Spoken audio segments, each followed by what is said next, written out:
Hari ini kita akan membahas sebuah berita yang sangat kontroversial dan memicu perdebatan sengit di panggung internasional. Amerika Serikat kembali melakukan sebuah operasi anti narkotika yang mematikan, menewaskan setidaknya 3 orang di perairan internasional.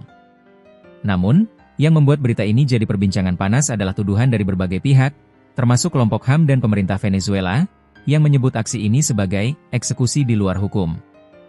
Lantas, apa yang sebenarnya terjadi? Kenapa AS melakukan serangan ini? Dan apa dampaknya bagi hubungan internasional? Mari kita kupas tuntas. Menurut laporan dari akun Instagram Tertertuorld, serangan ini terjadi pada awal September. Sebuah kapal cepat atau strike boat dihantam oleh pasukan militer Amerika Serikat. Akibatnya, 3 orang yang berada di kapal tersebut tewas. Presiden AS, Donald Trump, melalui platform Truth Social, mengonfirmasi serangan ini dan memberikan justifikasinya. Ia menyatakan bahwa Pentagon telah memerintahkan operasi tersebut dan menyebut 3 korban sebagai narkoteroris. Trump mengklaim intelijen AS telah memastikan bahwa kapal tersebut membawa narkotika dan melintasi rute yang dikenal sebagai jalur penyelundupan narkoba. Tujuannya, menurut Trump, adalah untuk meracuni rakyat Amerika. Namun, dalam pernyataannya, ia tidak menyebutkan lokasi pasti dari mana kapal itu berangkat atau di mana serangan itu terjadi. Aksi ini langsung menuai badai kecaman dari berbagai pihak. Kelompok HAM, organisasi hak asasi manusia, menilai operasi ini sebagai extrajudicial killings atau pembunuhan di luar hukum. Mereka mempertanyakan legalitas dari aksi ini. Mengapa 3 orang harus tewas tanpa melalui proses pengadilan? Apakah ada upaya untuk menghentikan kapal itu tanpa menggunakan kekerasan mematikan?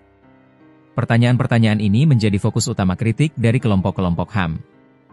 Pemerintah Venezuela, Presiden Venezuela, Nicolas Maduro, bahkan menuduh langkah Washington sebagai upaya untuk mengganti rezim di negaranya. Maduro melihat kehadiran militer AS yang semakin masif di kawasan Karibia Selatan sebagai ancaman langsung terhadap kedaulatan Venezuela. Kecaman ini memperlihatkan betapa sensitifnya isu ini. Di satu sisi, AS mengklaim memerangi kejahatan transnasional. Di sisi lain, para kritikus melihatnya sebagai tindakan yang melanggar hukum internasional dan melampaui batas kewenangan. Serangan ini terjadi di tengah peningkatan besar-besaran kehadiran militer AS di kawasan Karibia Selatan.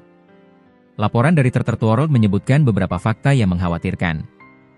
Jet tempur, 5 jet tempur F-35 mendarat di Puerto Rico, menyusul perintah langsung dari Presiden Trump untuk mengirim 10 pesawat siluman ke wilayah tersebut.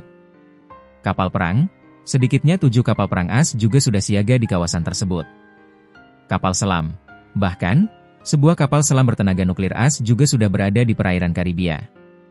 Konsentrasi kekuatan militer ini menunjukkan bahwa AS tidak main-main dalam operasi anti narkotikanya di wilayah tersebut.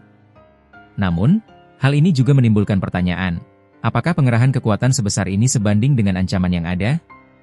Dan apakah ini hanya sekadar operasi anti narkotika? Atau ada agenda lain yang lebih besar, seperti yang dituduhkan oleh Presiden Maduro? Aksi AS ini memicu perdebatan hukum internasional yang serius.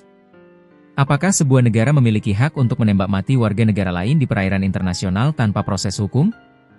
Apakah klaim intelijen saja sudah cukup untuk membenarkan tindakan mematikan seperti ini? Aksi AS ini memicu perdebatan hukum internasional yang serius. Apakah sebuah negara memiliki hak untuk menembak mati warga negara lain di perairan internasional tanpa proses hukum? Apakah klaim intelijen saja sudah cukup untuk membenarkan tindakan mematikan seperti ini? Pada dasarnya, hukum internasional membatasi penggunaan kekerasan. Sebuah operasi militer di perairan internasional terhadap kapal asing biasanya hanya diizinkan dalam kasus-kasus tertentu, seperti pembajakan atau ancaman terorisme. Namun, kasus penyelundupan narkoba seringkali masuk ke wilayah abu-abu. Dari segi geopolitik, insiden ini memperburuk hubungan antara AS dan Venezuela.